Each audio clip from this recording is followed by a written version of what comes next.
Holistic veterinarian Dr. Judy Morgan is on a mission to open pet owners' eyes to the benefits of homemade food. Her new book, Yin and Yang, Nutrition for Dogs, Maximizing Health with Whole Foods, Not Drugs, is available now, and she joins us with how you can start adding that personal touch to your pet's diet. So welcome to the show. Thank you very much for having me. We're happy to have you here. We need to introduce your lap mates here. We've got George and Pookie, and Pookie is almost sound asleep right now. They sleep a lot.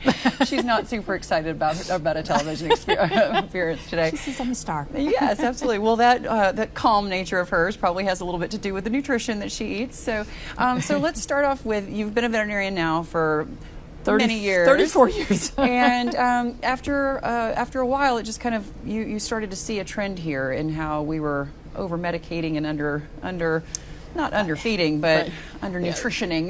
Yes. Poor quality nutrition is the problem. And we have had so many recalls in the pet food industry. Most recently, the vitamin D toxicity resulted in the recall of a lot of foods. We've had pentobarbital, which is euthanasia solution in pet foods.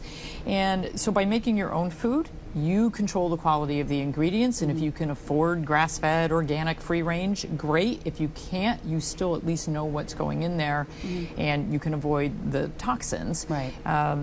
And the other thing is that we use food for healing. So food, it's true that you are what you eat. Right. Food is the foundation of life. So the better the quality that goes in, the better the health of the animals. Right. And so we are looking to change the longevity. In the 1970s, the average life expectancy for a golden retriever was 17 years. It is now 10 years. Wow.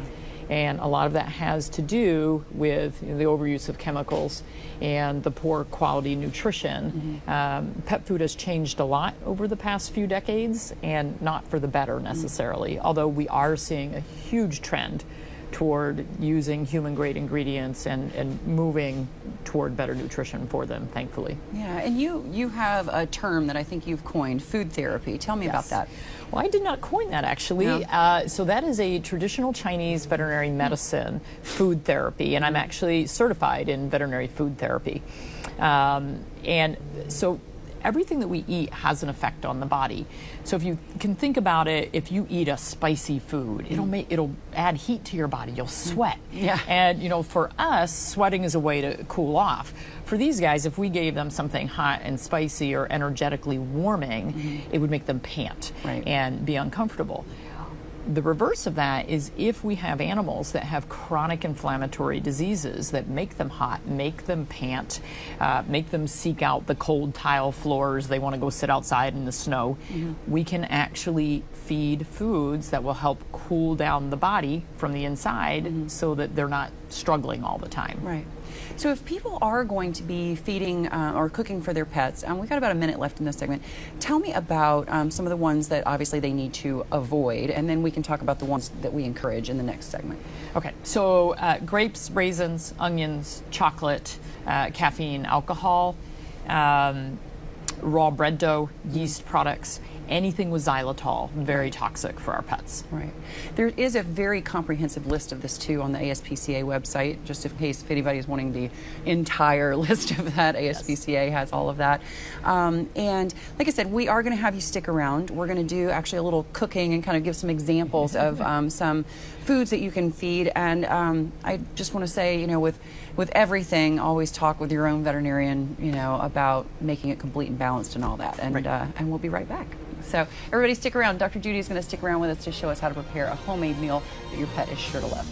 And welcome back to the Pet Show. Dr. Judy Morgan just shared several of the benefits of homemade pet food, and now she's whipping up a signature recipe from her new book, Yin and Yang, Nutrition for Dogs.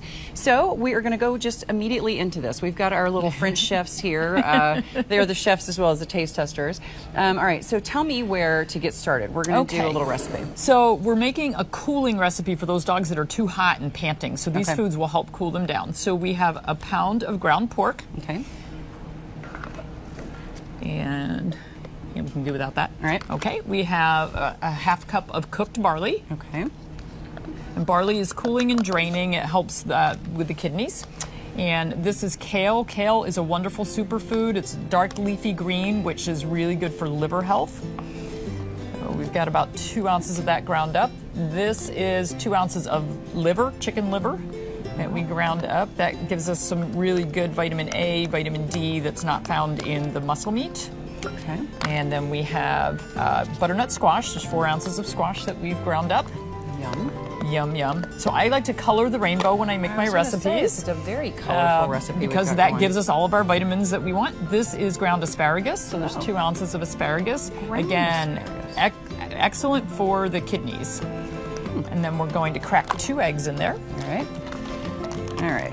Let's see if I can do this without making a hot mess. There we go. And the eggs are going to give us fat-soluble vitamins A, D, E, and K in the egg yolk, and then super protein in the egg white. So I like to use eggs in most of my recipes. Unless you have a pet who's allergic to eggs, this is excellent. Okay. So now we are going to stir all this up. Stir all that up, and we would put that into a couple of different things. Okay. Whoops. We could put it in a loaf pan. All right. So then we would end up with a meatloaf. Okay. Pookie says it looks pretty good. And do you cook this? Yes. So okay. this one is cooked. You could feed this raw. Okay. But this has been cooked into a meatloaf. This went in the oven for about 40 minutes at 350. We can make it into what we call puffins. These are little 4-ounce cakes, which for this little 15-pound dog, she would get about 6 ounces a day. So 1.5 of those. Or you can make them into little bite-sized 1-ounce treats. Those are awesome. Let's go through a few more of the superfoods and what you recommend. This looks... So this is the same exact ingredients. If you were going to put it in the crock pot, you could put it as chunks like this instead of having to grind it all up. And so this was what we started with as all of our raw ingredients. That's beautiful. So you can bake this in the oven. You can cook it in your slow cooker if that's easier for you to do. Or if you're a raw feeder, this recipe could be fed mixed up like that just as a raw meal. Okay. And I see that you've got some other ingredients over here in order to make this complete and balanced. So to have a complete and balanced meal, one of the things that is commonly left out of home cooked meals is the calcium. Okay. Dogs have a higher calcium requirement than we do, and the meat is too high in phosphorus and low in calcium. So we could either grind up our eggshells and use those as our calcium, or there are some supplements on the market. I just brought a couple of. Dr. Dobias makes Green Min and Soul Food, or RX Vitamins has K9 Minerals and RX Essentials, which is a vitamin powder. And then I will usually add, this is an omega-3 fish oil. I would use that once a day for our dogs, and that will make it pretty darn complete. And you can rotate through different meats, different vegetables, and have fun cooking for your dogs. Yeah, absolutely. I actually started doing this recently. I have very, very picky dogs, and so I do this as well. So we've got your books here. Where can people find your books? On my website, drjudymorgan.com, or also on Amazon. Okay, and they can also find some more information, I'm sure, on recipes and stuff there as well. Yes, I have tons of videos, tons of recipes. I absolutely love it. Will you please come back and do this again? Oh, absolutely.